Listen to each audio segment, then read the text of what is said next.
स्वाभिमान लुट गया। गरीबों से पूछो, कितने युवाओं का सपना टूटा। युवाओं से पूछो, कितनी नारियां सम्मान को तरस रही। नारी जीवन से पूछो, हाथ से जुड़े हाथ सब देशवासी साथ, सबके हक के लिए न्याय की करेंगे बात। गरीब किसान सारे मजदूर हक के मारे, मिल के जब बढ़ेंगे तो न्याय लेंगे सारे। हम पहुंचेंगे हर घर तक, गली मोहल्ला संसद तक, न्याय का हक मिलने तक, न्याय का हक मिलने तक। चली चली चली चली भारत जोड़ो न्याय यात्रा।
मुन्ना पासवान साहब जिला मुन्ना पासवान डिस्ट्रिक्ट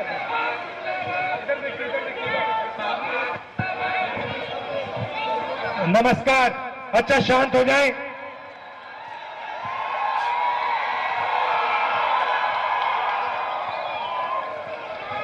शांत हो जाए तो मेरा काम आसान हो जाएगा। सबसे पहले आप सबका यहां बहुत बहुत स्वागत कि आप यहां आए, यात्रा में शामिल हुए, भारत जोड़ो न्याय यात्रा में शामिल हुए और आपने अपनी पूरी शक्ति, अपना पूरा प्यार इस यात्रा को दिया। अच्छा भैया आप शांत हो जाएं, आप शांत हो जाएं, शांत हो जाएं। देखिए आप यहां पास में खड़े हैं, आप आवाज कर रहे हैं, नहीं डिस्टर्ब मत कीजिए आप। तो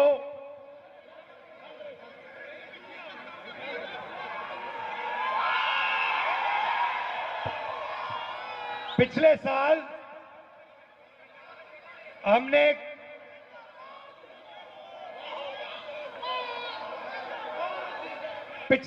हमने कन्याकुमारी से, नमस्कार, कन्याकुमारी से कश्मीर तक यात्रा की। 4000 किलोमीटर हम चले। यात्रा का लक्ष्य भारत को जोड़ने का था, जो देश में आरएसएस और बीजेपी ने नफरत फैला रखी है, हिंसा का माहौल बना रखा है, उसके खिलाफ हमने यात्रा की। और यात्रा का बहुत अच्छा नतीजा निकला कि देश में लोगों को पता लगा कि दो विचारधाराओं के बीच में लड़ाई है। एक विचारधारा नफरत की, हिंसा की, और दूसरी विचारधारा मोहब्बत, आदर, प्रेम की। यात्रा में से नारा निकला, नफरत के बाजार में मोहब्बत की दुकान खोलनी है। बात समझ आई? बात समझ आई? नफरत के बाजार में मोहब्बत की दुकान खोलनी है। अब सवाल उठता है कि देश में नफरत, हिंसा क्यों फैल रही है? इसका कारण भाइयों और बहनों अन्याय है। बीजेपी की सरकार आरएसएस की विचारधारा देश में सिर्फ हिंसा और नफरत नहीं फैला रही है, वो देश में अन्याय फैला रहे हैं। मैं आपको आज 2-3 उदाहरण देना चाहता हूं। पूरा का पूरा फायदा, देश का पूरा धन 2-3 बड़े उद्योगपतियों को दिया जा रहा है। उनके नाम आप जानते हो? क्या नाम है उनका? पूरा देश जानता है, चाहे वो एयरपोर्ट्स हो, पोर्ट्स हो, इंफ्रास्ट्रक्चर हो, किसान की जमीन हो, ये सब चीजें नरेंद्र मोदी एक व्यक्ति के हवाले कर रहे हैं। नोटबंदी की, जीएसटी लागू की और देश में भयंकर बेरोजगारी फैला दी। आज इस देश में युवा चाहे भी उसको रोजगार नहीं मिल सकता, क्योंकि सारे छोटे उद्योग, स्मॉल और medium business, public sector unit BJP ने खत्म कर दिए हैं, रद्द कर दिए हैं। यहां बोकारो में बहुत अच्छा उदाहरण है, पब्लिक सेक्टर यूनिट है। यहां पे जितना रोजगार लोकल लोगों को मिलना चाहिए वो नहीं मिलता और कॉन्ट्रैक्ट लेबर देश में फैलाते जा रहे हैं। मैं यहां साफ कहना चाहता हूं, मैं इस कॉन्ट्रैक्ट लेबर के खिलाफ हूं। ये कॉन्ट्रैक्ट लेबर नहीं है, ये श्रमिकों के खिलाफ अन्याय हो रहा है। तो चाहे वो किसान हो, चाहे वो मजदूर हो, चाहे वो युवा हो, सबके खिलाफ बीजेपी की सरकार अन्याय कर रही है। सिर्फ आर्थिक अन्याय नहीं, सामाजिक अन्याय। आदिवासियों की जमीन छीनी जाती है, उनको अपना हक नहीं दिया जाता। दलितों को दबाया जाता है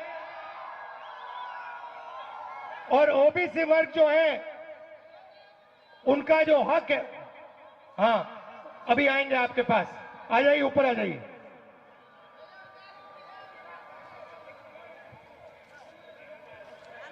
आ जाइए। देखिए, मैं यात्रा में हम लोगों से बात करते हैं, 7-8 घंटे हम बात करते हैं। 15-20 मिनट हम अपनी बात रखते हैं। मेरी मीटिंग होती रहती है, मैं किसानों से मिलता हूं, मजदूरों से मिलता हूं, लेबर यूनियन के लोगों से मिलता हूं, युवाओं से मिलता हूं, सेना को जिनसे निकाला गया 1,50,000 युवाओं को, उनके रिप्रेजेंटेटिव से मिलता हूं, अग्निवीरों से मिलता हूं। मैं आज इनको माइक्रोफोन देना चाहता हूं कि वो हिंदुस्तान के कॉन्ट्रैक्ट लेबर की हालत के बारे में आपको 2 मिनट बताएं। बोलिए। बहुत बहुत धन्यवाद राहुल जी। देश की आज जो मौजूदा हालात में 100% मजदूरों का में 98% ठेका मजदूर काम करते हैं, जिसका संख्या देश में 50 करोड़ से भी अधिक है, लेकिन उसका हालात सबसे बदतर से बदतर हो जा रहा है। जो कांग्रेस का टाइम में 1923 में जो कानून बना कॉम्पेंसेशन एक्ट, 1926 में जो ट्रेड यूनियन एक्ट, 1937 में जो पेमेंट ऑफ वेजेस एक्ट, देश का आजादी का पहला दिन 1947 में इंडस्ट्रियल डिस्प्यूट एक्ट बनाया, मिनिमम वेजेस एक्ट बनाया, बोनस एक्ट बनाया, समान काम का समान वेतन बनाया। लेकिन आज मोदी सरकार ने ये तमाम कानून को ध्वजिया उड़ा के नया कानून लाया, जो कॉर्पोरेट का पूंजीपतियों का हाथ में दे दिया, करोड़ों मजदूरों को असहाय, बेबस, उनको अन्याय में डाल दिया।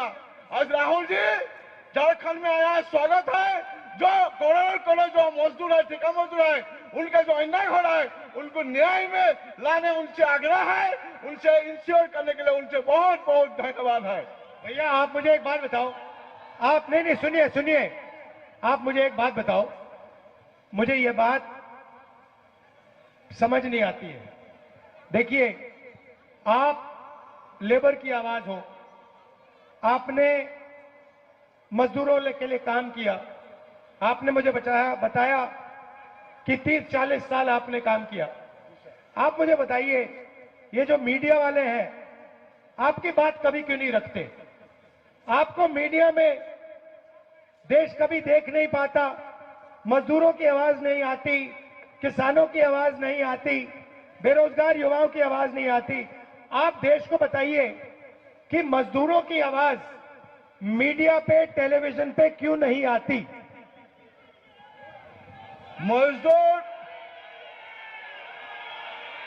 मजदूर देश का निर्माण का है, मजदूर देश को बनाया है, निर्माण किया है।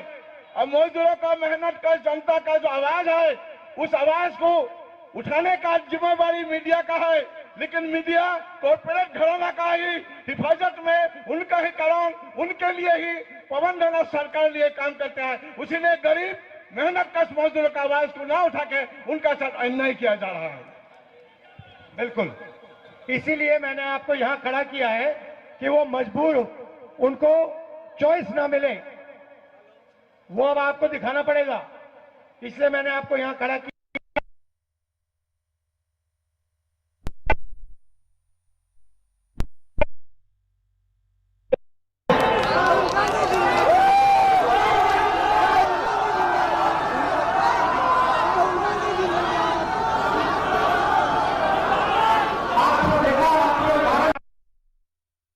देखा इसका समर्थन को लगेगी। आप सब आए, आपने इतने प्यार से मेरी बात सुनी, आप सबको दिल से बहुत बहुत धन्यवाद। नमस्कार, जय हिंद।